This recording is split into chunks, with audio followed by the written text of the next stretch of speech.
Hello and welcome back to livealittlehigher.com. Today we restart learning Pirkei Avot with chapter 5, Mishna 19, where it says, any love that depends on a specific cause, when that cause is gone, the love is gone. But if it does not depend on a specific cause, it will never cease. What sort of love depended on a specific cause? The love of Amnon for Tamar. And what did not depend upon a specific cause? The love of David and Jonathan.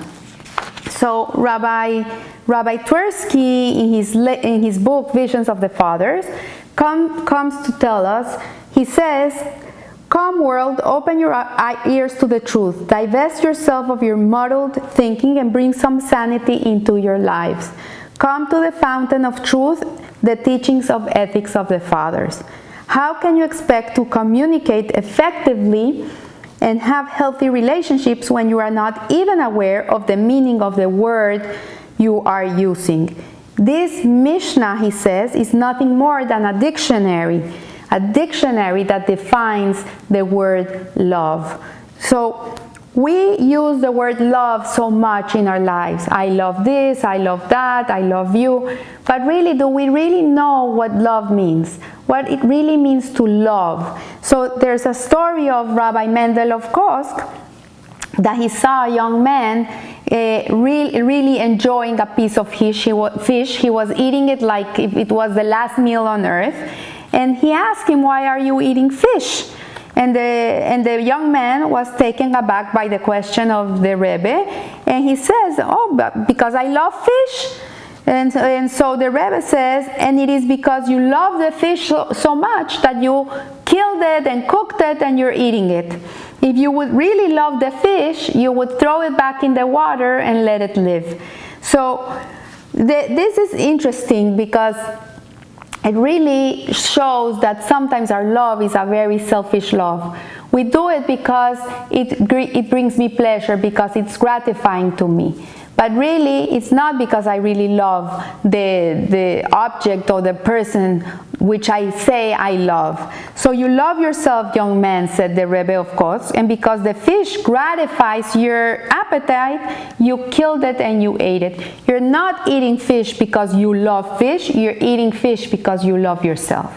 So our civilization is awash with love, in love. But nevertheless, marriages are in decline. We see more divorces than ever. And we see relationships that go on and off like this.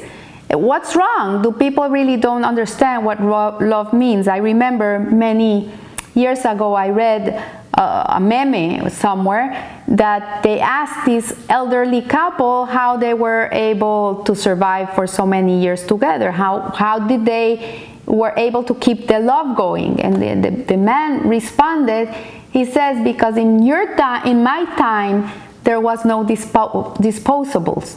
There was no concept of disposable. There was nothing disposable. You had what you had, and if it got ruined, you had to fix it. That was the way it was. You had a car for 30 years, and the motor didn't run, or this part didn't work. You would just get the new part and fix it. But today, the mentality of people is everything is disposable. So if it doesn't work, you throw it away, you get a new one. This is the mentality. In our days, we couldn't go and throw it away and get a new one. We just had to have what we had. So we made it work. So this is really love. This is really what it means it's devotion. It's belief in what you have. So our civilization today, it's sad, but we have this fish love. This is how we live now. I have this wife because I love the way she makes me feel. And this is a very low level of love because this is the way she makes me feel. This is why I love her. But what happens if one day she doesn't make you feel that way? Then what? You're not going to love her anymore? So the concept of love in Judaism is really a very different concept of what really love means. It is based in the use in regard to the love for God, of God, which is something that is defined as devotion. The Jewish people are married to God. The Jewish people are the woman, and God is the male part of the marriage. And it's a relationship in which we do things for Hashem, not because we like to do them, because this is what He likes. And this is the high level of love. It's because I love. It's not I love you. I love you is very selfish. It's I love you. Whatever you make me feel, that's why I love you. But the highest level of love is you I love. It's not about me, it's about you. It's about making you happy. It's not about making myself happy, because when I make you happy, then I'm happy. It's not a selfish love. It's an altruistic way of love. So he says here that, of course, in marriage the relationship does bring gratification to people. Obviously, when you have a beautiful home and you have shalom bayit in your house and you love your husband, it's gonna bring gratification. It does bring gratification, but it's a devotion type of gratification. You have gratification because the other person is well, because the other person is feeling good. This is the gratification you get. But it's not a selfish gratification about how I feel. And it's important also how you feel. But when you make the other person important, and for you, his well-being is more important than your well-being, then that's true love. So when the love is of the devotion type, says Rabbi Tursky, it is much more likely that each partner will be more tolerant if the other displeases them in any way. In a self-oriented relationship, on the other hand, sacrificing one's comfort for the other partner is really unlikely. And people will not do it. If this person makes me uncomfortable, then I don't want to be with them anymore. They're disposable. So the Mishnah wisely cites an example of self-oriented love as the passion of Amnon for Tamar. Amnon was one of King David's sons, and Tamar was his daughter. They were half-brother, half-sister. And Amnon had a very intense lust for Tamar. She was a beautiful woman. She was very beautiful. And he raped her. And the interesting thing is that after he raped her, he hated her. He loved her to death before. But after he had what he wanted, after he was self-gratified, he hated her. He despised her. So we see here that when we love because it's for us, then it's not an everlasting love, and it can even go the other way. According to the Kabbalists, the feeling of love is a derivative of the divine emanation of love and kindness, of Hesed. And Hesed is a supreme importance in Judaism. Like we know by Kabbalah that there's two forces in the world, two main forces that run the world, which is love and fear of God. Love and fear. This is the two forces of the world. And love is a very important aspect of the world. The patriarch that personifies Hesed is our patriarch Abraham Avinu. And he's cited as a pillar of kindness. And we see that the intent in bringing the world into existence was also because of Hesed. God created the world because of His kindness. This is the reason He created the world. He wanted to give us a gift, the gift of being close to Him. And this is why He created the world. So the divine Hesed is described as Hesed of Emet, truth. And inasmuch as God is perfect and has no personal needs, His Hesed is true and absolute, devoid of any self-interest. Hashem is, He will be, and He was the same Hashem before us, after us. Nothing changes Him. It doesn't phase Him.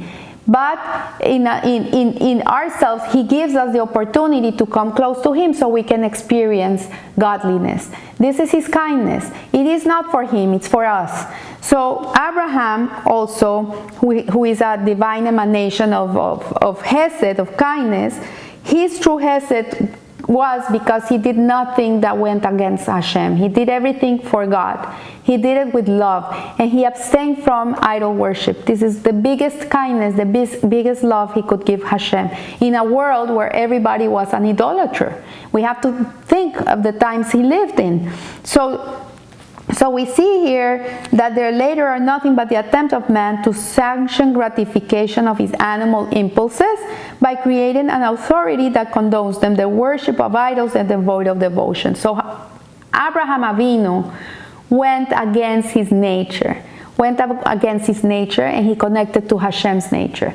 And by doing this, that's why he personifies kindness, because he did everything for God. God told him, Lech lecha, leave your house, leave your father, leave the place you live, and go to a place I'm going to show you. He didn't even tell him where he was going, nothing. He just took off because he did it out of love for God. He just wanted to bring joy to God. He didn't do it for himself, he did it for Hashem.